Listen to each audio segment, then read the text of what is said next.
केही जड़े महान व्यक्ति कहते जे उपरवाला सहित जदि आपणक संपर्क मजबूत अच्छी तो तलवाला आपणकर किछि बिगाड़ी पारिबेनी। नमस्कार, मु देवाशीष पुणी एक सुंदर कहानी माध्यम दिने संज बेले किछि फल किनिबा पई बजार को जाइथिली। देखिले एक ठेलाटे लागिछि, सेथिरे सब फल सजा हैछि, किंतु केही बिक्री करबा पई लोक नाहांती। भाबिले एठी कोठी थिबे, आखपाखरे अनेइली काहाकू देखि पाइलेनी। तो से ठेला आगरे एक छोट बोर्ड टंगा हैतिला। सेथिरे लेखा थिला कि आपण जदि व्यस्त अछंती तो फल एठू नहीं जाई पारंती। आउ आपणकर जेतिकी पैसा होउची रेट चार्ट लेखा जाइछि, देखि नियंतु। आउ पैसा एठी थोई देइकी जाई पारंती। काहेकि ना मते मझिरे मझिरे घर को जीवाकू पड़ी थाए। मो माँ बहुत बुढ़ी हो जाइछंती, घरे आउ भी केही नाहांती तांको देखाशुना करिबा पई। तो तांको खाइबा खोइबा पई, औषध देबा पई, तांको शौच आदि करैबा पई मझिरे मझिरे मु घर को जाई थाए।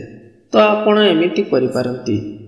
तळे आहुरी भी गोटिए धाड़ी लेखा जाइथिला कि जदि आपणको पाखरे पैसा भी नाही तो आपण फ्री रे नै जाई परिबे।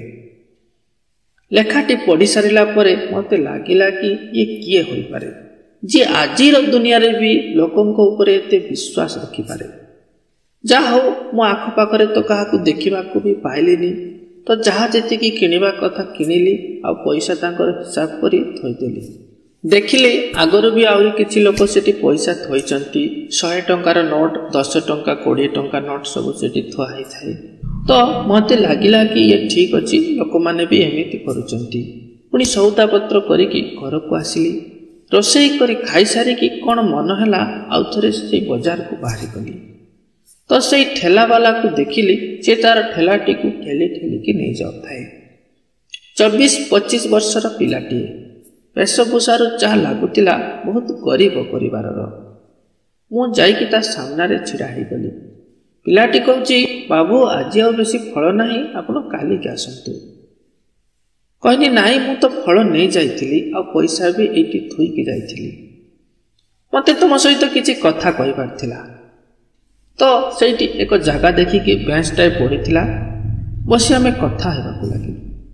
पचारिली, बाबू मो मनरे एक जिज्ञासा थिला कि तमे जेमती ठेलाटी को छाड़ी घर को चली जाउचो, पुणी आपनको लागुनी कि ये जिनिस पत्र फल आदि के चोरे नहीं जाई पारंती। तो से व्यक्ति जनक जो तार कहानी शुणैचंती, आपण भी टिके ध्यान रे सुनतु। से कहिचंती, घरे मो माँ आउ मु, मोरे दुनिया रे आउ केही भी नाहंती। माँ एबे आउ निजे उठी बसी भी पारु नाहंती, जीवनर पंचम अवस्था। तो तांको एमिति घरे एकुटिया छाड़ी दुकान खोलिबारे मते टिके असुविधा हुए। किछि दिन दुकान बंद करी घर पाखरे रहिली। धीरे धीरे पैसा पत्र रे भी अभाव देखिबाकू मिलिला। जहा किछि पैसा थिला, किछि दिन रे सब शेष होई गला। तो दिने मो माँ मते डाकी की कहिले, मो माँ जने धर्मपरायण महिला, ऊपर वालांको ऊपर बहुत आस्था तांकर। कहिले, पुओ गोटे काम कर, तू ठेला को मंडी रे छाड़ी के आसे, आउ एक बोर्ड रे मु जहा कहूची लेखिकी टंगेई दे। आउ तू देख, संज को जेते बेले फेरस्त आनिबा को जीवु, देखिबु तोर सेथिरे गोटिए भी टंका एपट सेपट होई नथिबो। पिलाटी माँ को कहिची, ये कौन कहूच तमे? भाभी तो पारच आजिर दुनिया केते जटिल। आजिर दुनिया रे एते चोरी चामारी होउची, एते किछि घटुची, एमितिरे किए बा मो कथा ऊपर भरोसा करि पारिबो? पुणी जोटी ठेला रे केही लोक नथिबे, एमिति खाली थिबो, फल बा किए किनिबो? माँ कहचंती, देख बाबू, ऊपर वालांको ऊपर भरोसा रख। आमर भाग्य रे जेतिकी भी पाइबार थिबो ना, तू देखिबु से आपे आपे आसी जीवो।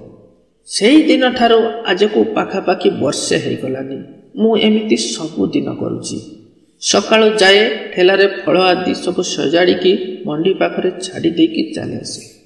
आ सीधा संज बेला को जाए, लोक माननकु लागे कि मु मझिरे मझिरे आसुची, किंतु बहुत कम समय एठी रुहे।